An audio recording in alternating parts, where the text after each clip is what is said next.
Հույն պայծառատեսի հայտարարությունը քաոս է առաջացրել Ադրբեջանում և Թուրքիայում։ Թուրքիան կկործանվի նախագահ Էրդողանին սպասվում է սարսափելի վախճան։ Ստամբուլ քաղաքը դարձյալ կլինի Կոստանդնուպոլիս, ասել է հույն հայտնի պայծառատես Փայիսի Աֆոնսկին։ Փայիսի Աֆոնսկին մեր ժամանակների Նոստրադամուսն է կոչվում։ Նրա կանխատեսումներից բոլորն են եղել իրականություն։ Չեռնոբիլի ատոմակայանում տեղի ունեցած վթարը, պատերազմ Սիրիայում ԽՍՀՄ-ի փլուզումը, ՆԱՏՕ-ի ուժերի կողմից Հարավսլավիայի ռմբակոծումը, Վրաստանում հեղափոխություն եւ այլն։ Այն փաստը, որ այս տարիների մեջ Թուրքիան շատ պետությունների դժգոհության թիրախն է եղել, դա փաստ է։ Պայծառատեսի կանխատեսումների համաձայն Թուրքիան հենց ռուսների ձեռքով է կործանվելու եւ բաժանվելու է 3 մասի։ Բոլորդ կիմանաք պատերազմի սկզբի մասին, երբ Թուրքիան հարձակում կկատարի ՌԴ-ի վրա միջերկրական ծովով։ Սկզբում թուրքերը կմտածեն, որ հաղթում են, սակայն դա նրանց վերջը կլինի։ Արդյունքում Կոստանդնուպոլիսը դարձյալ կլինի հույներինը, ասել է պայծառատես Փայիսի Աֆոնսկին։ Հետազոտողները վերծանել են նաև ֆրանսիացի բժիշկ ու մարգարե Միշել Նոստրադամուսի «Մարգարեություններ» գիրքը, որը 1555 թվականին է նա գրել։ Հասարակության որոշ մասը Նոստրադամուսին հեքիաթային միստիկ կերպար է համարում, իսկ մյուսները իրական մարգարե։ Նոստրադամուսը կանխագուշակել է 1666 թվականին տեղի ունեցած Լոնդոն քաղաքի մեծ հրդեհը, 1789 թվականի ֆրանսիական հեղափոխությունը, Հիտլերի իշխանության գալը, Քենեդիի սպանությունը ու անգամ սեպտեմբերի 11-ի ահաբեկչությունը։ Եթե հավատանք այդ վերծանումներին, երրորդ համաշխարհային պատերազմը 27 տարի է տևելու։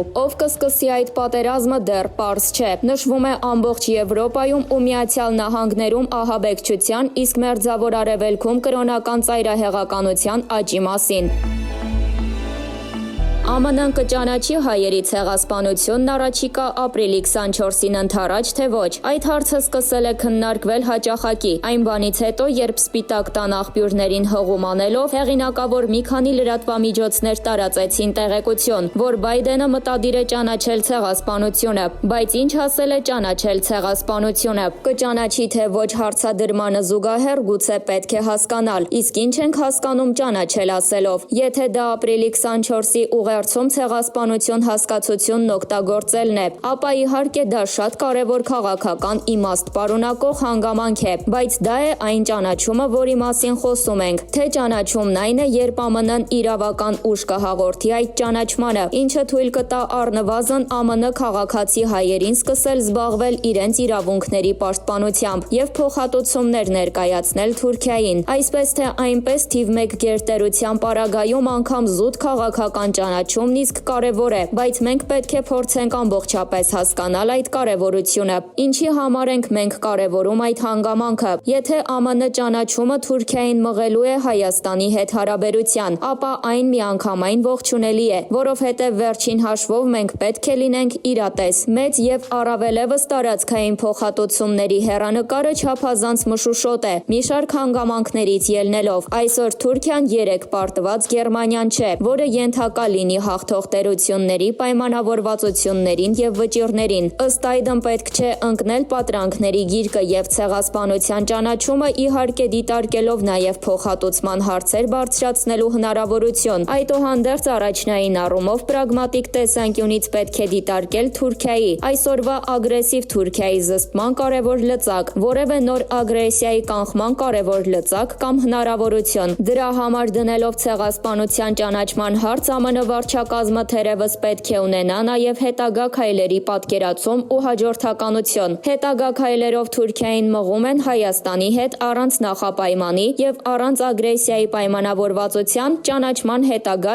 իրավաքաղաքական հետևանքից խուսափելու համար, թե Թուրքիային ավելի մղում են դեպի Ռուսաստան։ Այս դեպքում սակայն կարող է ստացվել մեկ այլ իրավիճակ։ Թուրքիան դեպի Ռուսաստան պետք է մղվի ճակերտավոր ճանաչումից պաշտպանվելու համար։ Եթե ԱՄՆ-ն նկատելիորեն մեծացնի ճնշումը այդ հարցում, Ռուսաստանի համար էլ բարդ է լինելու աննկատ աջակցել Թուրքիային ցեղասպանության ճանաչումից պաշտպանվելու հարցում։ Դա էլ իր հերթին կարող է բերել նրան, որ Ռուսաստանը ստիպված կլինի անել առավել ակնառու հակահայկական քայլեր, դրանով առաջացնելով Հայաստանի Հանրության բացասական արձագանքը իր հանդեպ։ Այդպիսով ցեղասպանության ճանաչման գործընթացը ԱՄՆ նոր նախագահի վարչակազմի համար կարող է լինել բազմիմաստ գործիք։ Հայկական համացանցում թափ է հավաքել ֆլեշմոբը կամ դիսկուրսը կապված Թուրքիայի թշնամի լինելու իրողության հետ։ Պետք է նկատել, որ այդ ֆլեշմոբը կամ դիսկուրսը խթանում են քաղաքական մեծամասնության ներկայացուցիչները, կամա թե ակամա, խթանում են հայ-թուրքական հարաբերության կամ հաշտության վերաբերյալ իրենց հայտարարություններով, որոնք քաղաքական տեսանկյունից մեղմ ասած բավականին հում են, չխնամված, չմշակված, հաճախ նույնիսկ թող ներվի ասել, չմտածված։ Իհարկե չենք կարող բացառել նաև միանգամայն մտածված եւ հաշվարկված տարբերակը, այն նպատակադրումով, որ հենց ծավալվի այսպես ասած դիսկուրսը, բայց ծավալվում է ոչ թե դիսկուրս, այլ հերթական անգամ ինչպես լինում է մեր հանրային կյանքում գրեթե միշտ։ Մի ծայրահեղությունը սնուցում է մյուս ծայրահեղությանը, եւ այդ երկու ծայրահեղություններն ակցանի պես սեղմում են պետական, հանրային, ազգային օրակարգի կարևոր հարցերը եւ այդ հարցերը ռացիոնալ ու օպտիմալ քննարկման տիրույթում պահելու կարողությունն ու բովանդակությունը։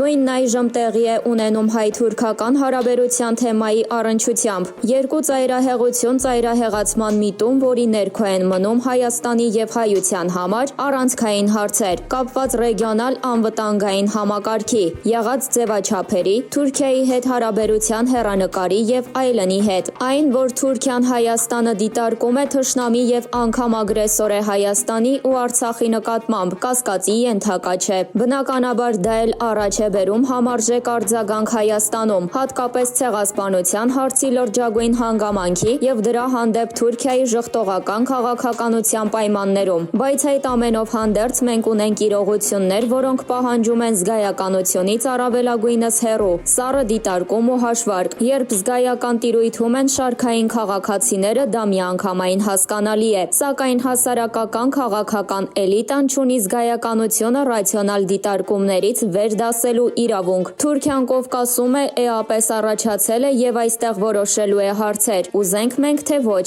Ամբողջ խնդիրն այն է, թե ինչ ձևաչափով է Թուրքիան որոշելու այդ հարցերը, ովքեր են լինելու որոշում կայացնողների շարքում։ Ակնառու է, որ այստեղ երկրորդը Ռուսաստանն է, ինչպես ակնառու է, որ Ռուսաստանն էլ փորձում է գալ Թուրքիայի հետ հարցեր լուծելու ձևաչափի եւ դրա ամրացման։ Ամբողջ խնդիրն այն է, որ Ռուսաստանն այստեղ ունի մի խոչընդոտ։ Դա հայ-ռուսական բարեկամության ու դաշնակցության հանգամանքն է, որը Մոսկվային կաշկանդում է Թուրքիայի հետ հարաբերությունում, Թուրքիայի հետ ավելի բաց ու ազատ շփումներում։ Դա էլ առաջացնում է խնդիրներ ռեգիոնալ գործակցության եւ պայմանավորվածությունների, ռեգիոնը բաժանելու ռուս-թուրքական ձևաչափի պահպանման եւ ամրապնդման հարցում։ Հայաստանի գործոնը ՌԴ-ի համար բարդ է, եւ բարդ է այստեղ պատասխանատվությունը մշտապես կամ պարբերաբար Հայաստանի իշխանության ճակերտավոր հակառուսականության վրա դնելը։ Ըստ այդմ իրավիճակը առկա հարաբերակցության պայմաններում առավել կառավարելի եւ հաստատուն դարձնելը հայկական սուբյեկտությունը թուրքական սպառնալիքով խեղդելն ու լրացնելն է։